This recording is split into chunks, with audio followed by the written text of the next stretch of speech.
Hi friends, welcome to medical tuber. तो friends, आज का जो हमारा वीडियो है वह लैब सुपरिटेंडेंट का एग्जाम्स का क्वेश्चंस पेपर है जो 2019 में रेलवे के द्वारा लिया गया था। तो फ्रेंड्स, इसका जो एग्जाम का डेट था वो 20 जुलाई 2019 था और टाइम था 12:30 बजे से लेकर 2 बजे तक। तो फ्रेंड्स, इसका क्वेश्चन आंसर का ये फाइनल आंसर के है जो एक और आंसर के आया हुआ था जो स्टार्टिंग पे आता है प्रोविजनल आंसर के। तो वो आंसर के हिंदी और इंग्लिश दोनों पे थी, किंतु ये फाइनल आंसर के केवल इंग्लिश पे यहाँ शो किया गया है। इसी की वजह से मैं इसको लेके आया हूँ। फाइनल आंसर के है, उसमें कुछ क्वेश्चंस रॉन्ग भी थे जिसके आंसर रॉन्ग दिए गए थे। तो चलिए फ्रेंड्स, स्टार्ट करते हैं। और फ्रेंड, अब काफी सारे लोगों का होता है कि इसका पीडीएफ चाहिए, तो पीडीएफ के लिंक नीचे डिस्क्रिप्शन पे है और इस पीडीएफ में एक पासवर्ड लगा हुआ है। तो उस पासवर्ड को अगर आपको जानना है तो आप मेरे वीडियो को पूरा देखें। मैं बीच में 2 बार पासवर्ड को बता दूंगा, क्योंकि इतना मेहनत करता हूं तो आप मेरा वीडियो पूरा देखेंगे ताकि मेरा भी कुछ थोड़ा बहुत फायदा हो सके फ्रेंड्स, क्योंकि पूरा वीडियो देखने से शायद हो सकता है मेरा वीडियो रैंक करे। तो चलिए स्टार्ट करते हैं। तो फ्रेंड्स, मैंने ऑलरेडी इसके 2 पार्ट्स बना चुके हैं क्वेश्चन नंबर 40 तक। अभी क्वेश्चन नंबर 41 से देखेंगे, उसका भी लिंक मैं नीचे डिस्क्रिप्शन पर दे दूंगा। तो एक बार आप क्वेश्चंस को देख सकते हैं कौन कौन सा क्वेश्चन है। स्टार्टिंग में रीजनिंग, मैथ्स, ये सभी आए हुए हैं। मैं एक एक करके स्क्रॉल करके आपको दिखा देता हूं। और फ्रेंड्स, अगर आप मेरे चैनल पर नए आए हैं, चैनल को सब्सक्राइब नहीं किए हैं, तो जल्दी से सब्सक्राइब करके बेल बटन के ऑल नोटिफिकेशन को जरूर क्लिक करें ताकि मेरे वीडियो के आने वाले समस्त नोटिफिकेशन आप तक आसानी से पहुंच सकेंगे।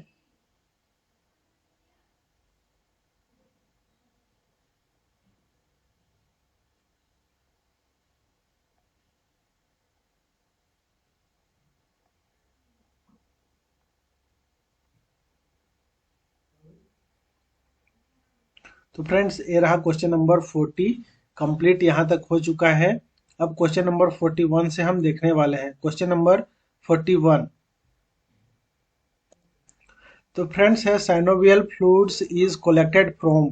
साइनोवियल जो फ्लूइड है उसको कहाँ से कलेक्ट किया जाता है। ऑप्शन दिया हुआ है 1, 2, 3 और 4 के ऑप्शन पे है joint, pericardium, pleural cavity and abdomen. तो कहाँ से जो साइनोवियल फ्लूइड होता है उसको कलेक्ट किया जाता है। इसका जो करेक्ट आंसर है वह answer number first, joints. Joint से साइनोवियल जो फ्लूइड्स होता है उसको कलेक्ट किया जाता है। साइनोवियल द्रव जोड़ों के से एकत्र किया जाता है, क्योंकि यह द्रव जोड़ों के भीतर एक चिकनाई वाले पदार्थ के रूप में कार्य करता है जो हड्डियों के बीच घर्षण होता है उसको कम करता है और जोड़ों को गति को आसान बताता है, अर्थात आसान बनाता है। जोड़ों की जो उनकी गति है, चलने में जो गति होती है उसको आसान बनाता है ये साइनोवियल फ्लूइड। तो टेस्ट के लिए अगर हमें साइनोवियल फ्लूइड की जरूरत होती है तो हमें इसको ज्वाइंट से प्राप्त करते हैं। Next question, which one of the following does not include routine liver function test. इसको रूटीन फंक्शन जो होता है रूटीन लीवर फंक्शन टेस्ट उसमें इंक्लूड नहीं किया जाता है। ऑप्शन है bilirubin, bile acid, SGOT and alkaline phosphate. तो इसका जो करेक्ट आंसर है फ्रेंड्स वो है answer number second, bile acid जो होता है इसको नहीं ऐड किया जाता है, क्योंकि सामान्य रूप से लीवर फंक्शन टेस्ट में बिलिरुबिन, एसजीओटी जिसको सीरम ग्लूटामिक ऑक्जेलो एसेटिक ट्रांसमीनेज कहते हैं और एल्कलाइन फॉस्फेट जैसे तत्व शामिल होते हैं। बाइल एसिड या फिर इसको पित्त अम्ल भी कहते हैं, इसका परीक्षण आमतौर पर नियमित लीवर फंक्शन टेस्ट में नहीं होता है।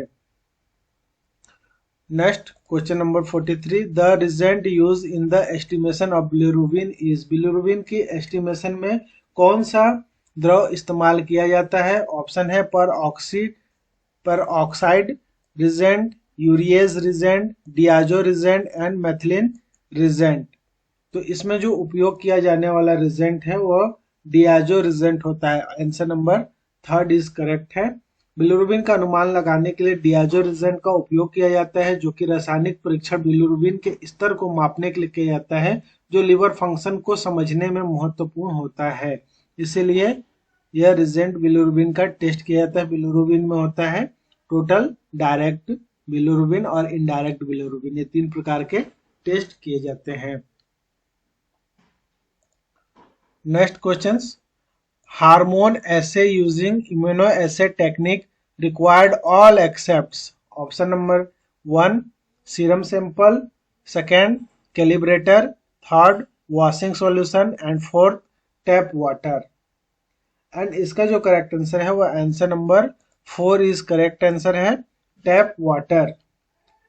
इम्यूनो ऐसे तकनीक का जो उपयोग करते हुए हार्मोन परीक्षण के लिए जो सीरम नमूना, कैलिब्रेटर्स और वॉशिंग सॉल्यूशन की आवश्यकता होती है, नल के पानी का उपयोग इस प्रकार के जो सटीक परीक्षण होता है उसका इस्तेमाल नहीं करते हैं।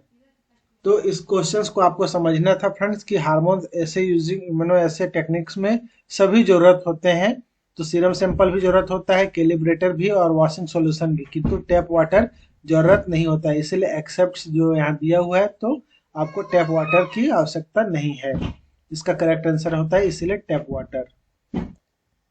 Next question, which one of the following test does not form part of the glucose tolerant test.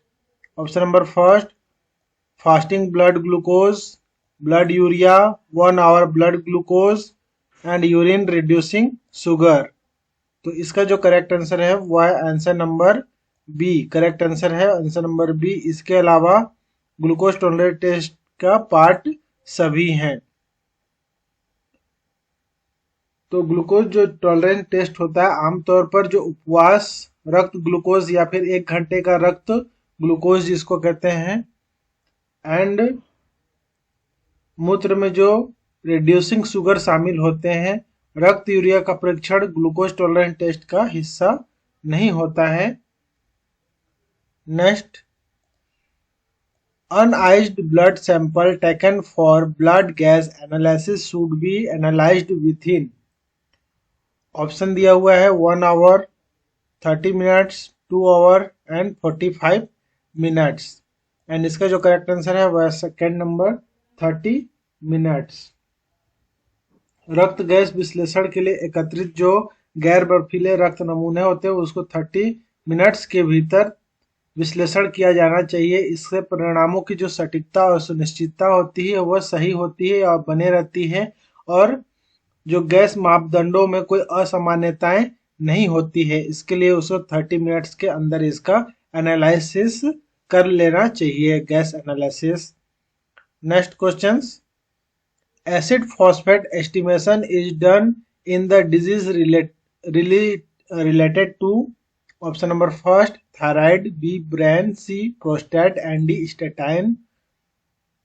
And इसका जो करेक्ट आंसर है वह answer number is third prostate. Acid phosphate का परीक्षण मुख्य रूप से प्रोस्टेट से संबंधित जो बीमारियां होती हैं उनके लिए किया जाता है। जो परीक्षण प्रोस्टेट कैंसर या फिर अन्य प्रोस्टेट जो विकार होते हैं उसके निदान के लिए यह हेल्प करता है, acid phosphate estimation. Next question, cerebrospinal fluid sample are collected by lab technician, physician, staff nurse and ward boy. तो फ्रेंड्स, सेरेब्रोस्पाइनल जो फ्लूइड्स होती है इसका कलेक्शन किसके द्वारा किया जाता है? तो इसका कलेक्शन जो होता है वह फिजिशियंस के द्वारा किया जाता है। ये वर्क फिजिशियंस के द्वारा इसलिए किया जाता है कि इसको लंबर पंक्चर अर्थात जो हमारे वर्टिब्री होती है, रीढ़ की हड्डी होती है, उसको पंक्चर किया जाता है। और रीढ़ की हड्डी में जो लंबर होता है एल, जिसको एल फॉर लंबर होता है, लंबर 5 होते हैं। तो लंबर 3 एंड लंबर जो 4 होते हैं उनके बीच में जो गैप होती है यही फाइन नीडल एस्पिरेटर जिसको FNAC के नाम से जाना जाता है, fine needle aspiration of cytology. इस टेक्निक से यहाँ से पंक्चर करके निकाला सैंपल लिया जाता है सेरेब्रोस्पाइनल फ्लूइड का। अब नेक्स्ट क्वेश्चन की ओर बढ़ते हैं। Question number 49, the normal level of reticulocyte count in adults. Adults में रेटिकुलोसाइट्स जो साइट काउंट होता है वह कितना होता है? ऑप्शन नंबर फर्स्ट है 5 to 6%, 0.5 to 2.5% या 2 to 4%, 4 to 5%। तो इसका जो करेक्ट आंसर है वो आंसर नंबर सेकेंड 0.5 to 2.5% होता है। वयस्कों में सामान्य रेटिकुलोसाइट्स का 0.5 से 2.5 होता है, और जो रेटिकुलोसाइट्स होता है अस्थि मज्जा अर्थात बोन मेरो में बनते हैं, और यह माप जो होता है रक्त में जो लाल नई रक्त कोशिकाएं होती हैं उसका उत्पादन दर को यह दर्शाता है, reticulocyte count. Next question, the normal range of packed cell volume PCV is 25 to 30%, 20 to 25%, 45 to 65% and 35 to 48%। तो फ्रेंड्स ये जो क्वेश्चंस आए हुआ थे इस क्वेश्चंस को रिजेक्ट कर दिया है, क्योंकि इसमें जो आंसर है वह दो इसमें से कोई भी आंसर करेक्ट इसका नहीं है, इसलिए इसको ड्रॉप्ड कर दिया गया है। नेक्स्ट क्वेश्चंस,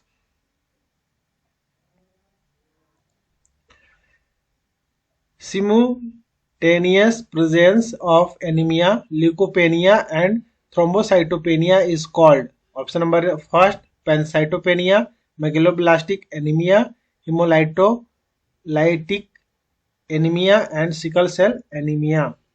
एंड इसका जो करेक्ट आंसर है वो आंसर नंबर फर्स्ट है, पैनसाइटोपेनिया।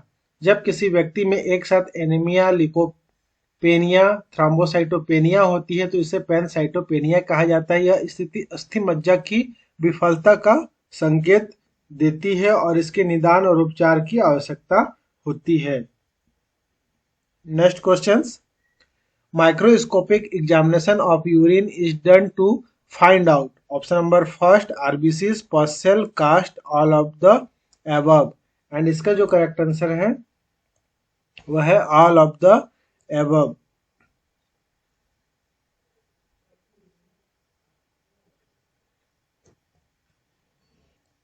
क्योंकि जो मूत्र का नमूना होता है उसमें माइक्रोस्कोपिक परीक्षण किया जाता है, फिजिकल परीक्षण भी किया जाता है, किंतु माइक्रोस्कोपिक में जो लाल रक्त कोशिकाएं जिसको आरबीसी कहते हैं, पस कोशिकाएं, पस सेल्स, कास्ट की उपस्थिति की जांच की जाती है, जो मूत्र में इन तत्वों की उपस्थिति का पता लगाने के लिए किया जाता है, जो संक्रमण, रक्तस्राव या अन्य असमानताओं का संकेत देता है। इसलिए ये तीनों का यूरिन एग्जामिनेशन जो माइक्रोस्कोपिक किया जाता है उसमें होता है। फिजिकल एग्जामिनेशन में उसका गंध किया जाता है, रंग किया जाता है, क्लियरेंस किया जाता है, ये सभी टेस्ट किए जाते हैं। और इसके साथ साथ यूरिन एल्बुमिन भी परीक्षण किया जाता है और ग्लोबुलिन भी किया जाता है, और साथ में हेमाचूरिया के लिए sugar, urine sugar and urine albumin, ये सभी जो होता है फिजिकल एग्जामिनेशन के दौरान आते हैं। और कुछ केमिकल एग्जामिनेशन होते हैं, कुछ फिजिकल एग्जामिनेशन होते हैं और कुछ माइक्रोस्कोपिक होते हैं। तो यूरिन में ये तीनों प्रकार के एग्जामिनेशन होते हैं।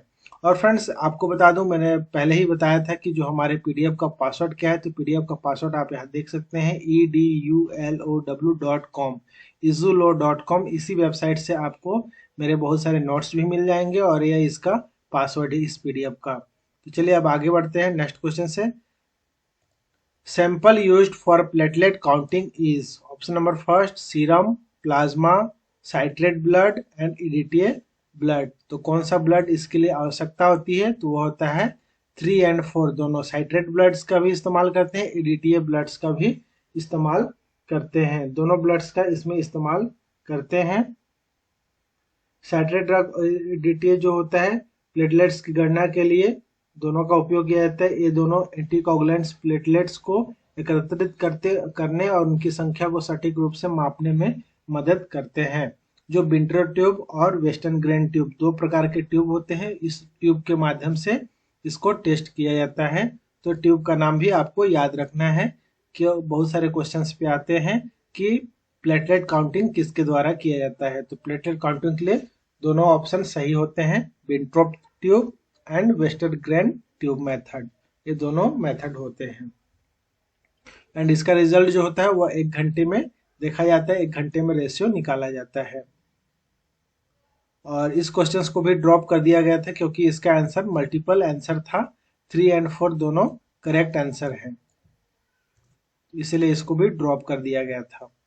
नेक्स्ट क्वेश्चन से, abnormal proliferation of haematopoietic cell is called? Option number first, pancytopenia, leukaemia, anaemia या ऑल ऑफ द अबव। तो इसका जो करेक्ट आंसर है वह है आंसर नंबर सेकेंड, ल्यूकेमिया।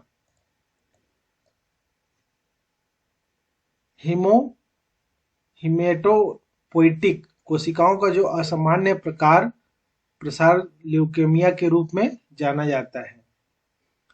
तो जो एबनॉर्मल हिमोपोइटिक सेल्स होते हैं उसको ल्यूकेमिया के नाम से जाना जाता है, और यह एक प्रकार का ब्लड कैंसर होता है जो कि अस्थि मज्जा में शुरू होता है, जो धीरे धीरे पूरे बॉडीज में फैल जाता है। तो यह ब्लड कैंसर के नाम से भी जाना जाता है, leukaemia. Next question, the acid haematin method of estimation of haemoglobin is also known as. Acid haematin method होता है उसको हीमोग्लोबिन, ब्लड में जो हीमोग्लोबिन होते हैं उसका ज्ञात, अर्थात प्रति 100 ml में जो हमारा एचबी हीमोग्लोबिन की मात्रा होती है उसको ज्ञात किया जाता है 100 ml में। तो 100 ml में colorimetric methods, automatic method, Sahli's method, none of the above, इन तीनों मेथड से एचबी टेस्ट किया जाता है। किंतु जो हेमेटिन मेथड्स में जो एसिड हेमेटिन जो मेथड यूज किया जाता है N/10 जिसमें रहता है, N/10 का इस्तेमाल किया जाता है, HCl N/10 हाइड्रोक्लोरिक एसिड, इसीलिए इसको एसिड हेमेटिन मेथड कहते हैं। और ये मेथड किनके द्वारा उजागर किया गया था? तो सैलिस के द्वारा, इसीलिए इसको सैलिस मेथड के नाम से भी जाना जाता है। चलिए नेक्स्ट क्वेश्चन की ओर बढ़ते हैं। Normal level of the total protein present in cerebrospinal fluid. Cerebrospinal fluid में जो प्रोटीन प्रेजेंट होते हैं उसका नॉर्मल वैल्यू क्या होता है? 25 से 80 mg, 15 से 60 mg, 100 से 120 mg पर डेसीलीटर एंड 90 से 110 mg पर डेसीलीटर। तो इसका जो करेक्ट आंसर होता है फ्रेंड्स वो आंसर नंबर सेकेंड है, 15 से 60। किसी किसी में 50 mg भी आता है फ्रेंड्स, तो वो भी नॉर्मल ही है। तो इसमें ऑप्शंस के आधार पे आता है, कई एग्जाम्स में मैंने 50 mg भी देखा है। तो अब 50 mg भी अगर आता है आंसर आपका तो वो सही रहेगा। अगर 60 आता है तो 60 आप डालिए, 50 आता है तो 50 डालिए, बट 60 से एबव जो आता है वो रॉन्ग हो जाएगा।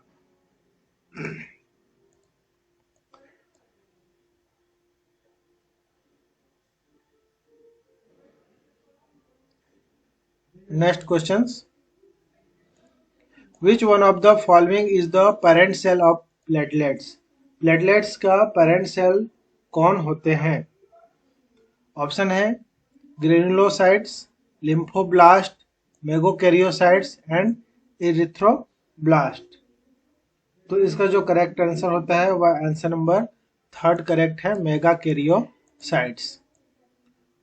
तो जो मेगाकैरियोसाइट्स होता है वह प्लेटलेट्स के पेरेंट सेल्स के नाम से जाना जाता है, या पेरेंट सेल्स होते हैं जो बड़ी कोशिकाएं हैं और अस्थि मज्जा में बनती हैं और प्लेटलेट्स के निर्माण में योगदान करती हैं, जो रक्त के थक्के बनाने में अपना बहुत ही महत्वपूर्ण योगदान होती हैं। और इसका जो हमारे ब्लड्स में नॉर्मल वैल्यू होती है 1.5 लाख से 4.5 लाख घन मिलीमीटर अर्थात क्यूबिक मिलीमीटर होता है।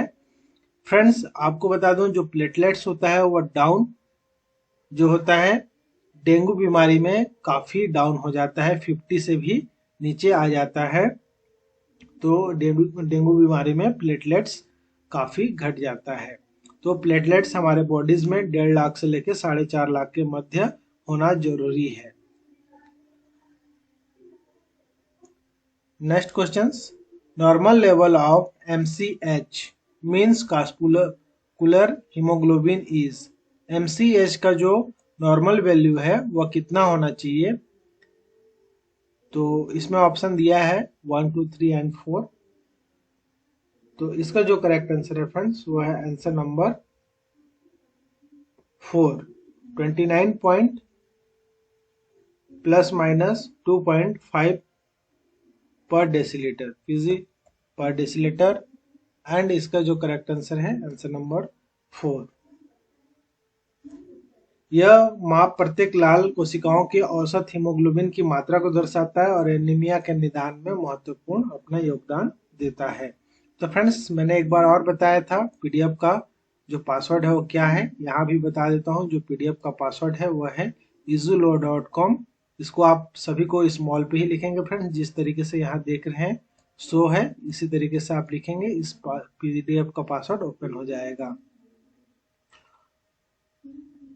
Next question, finger prick is used to determine option number first bleeding time, second prothrombin time, and third APTT and none of the above। And इसका जो करेक्ट आंसर है फ्रेंड्स वह है answer number first, bleeding time. Finger print का उपयोग जो होता है वह ब्लीडिंग टाइम निर्धारित करने के लिए किया जाता है। यह परीक्षण रक्त के थक्के बनने में जो लगने वाला समय होता है उसका माप करता है और प्लेटलेट्स के कार्य की जांच करता है कि कितने मिनट्स में यह हमारे जो ब्लड्स को है क्लॉट करता है। नेक्स्ट एंड लास्ट क्वेश्चन रहेगा फ्रेंड्स इस पार्ट का हमारा, RH typing is the based on the D antigen present in option number first platelets, second RBC, third lymphocytes and fourth स्नोफिल्स। And इसका जो करेक्ट आंसर होता है कि आरएच टाइपिंग के लिए जो डी एंटीजन होता है वो कहाँ प्रेजेंट होता है, तो ये होता है आरबीसी में। इसका करेक्ट आंसर है RBC. RH typing D antigen की उपस्थिति आधारित होती है जो लाल रक्त कोशिकाओं में पाया जाता है और यह टाइपिंग जो होता है रक्त समूहों के निर्धारण में बहुत ही महत्वपूर्ण भूमिका निभाती है और रक्त के जो आदान प्रदान होते हैं अर्थात जो ब्लड ट्रांसफ्यूजन होते हैं उसमें इसका बहुत ही विशेष महत्व होता है। तो फ्रेंड्स, उम्मीद करता हूँ ये वीडियो आपके लिए काफ़ी यूजफुल रहे होंगे। Thank you for watching. और फ्रेंड्स, अगर आप मेरे चैनल को सब्सक्राइब नहीं किए हैं तो आपसे एक बार और रिक्वेस्ट करूंगा, सब्सक्राइब कर लें, बेल बटन के ऑल नोटिफिकेशन को जरूर क्लिक करें और दोस्तों को भी शेयर करें। और फ्रेंड्स, आप सभी को मैं पहले से ही बेस्ट ऑफ लक कहना चाहूँगा जो आने वाले रेलवे के एग्जाम्स के लिए। Thank you, have a good day, जय हिंद, जय भारत।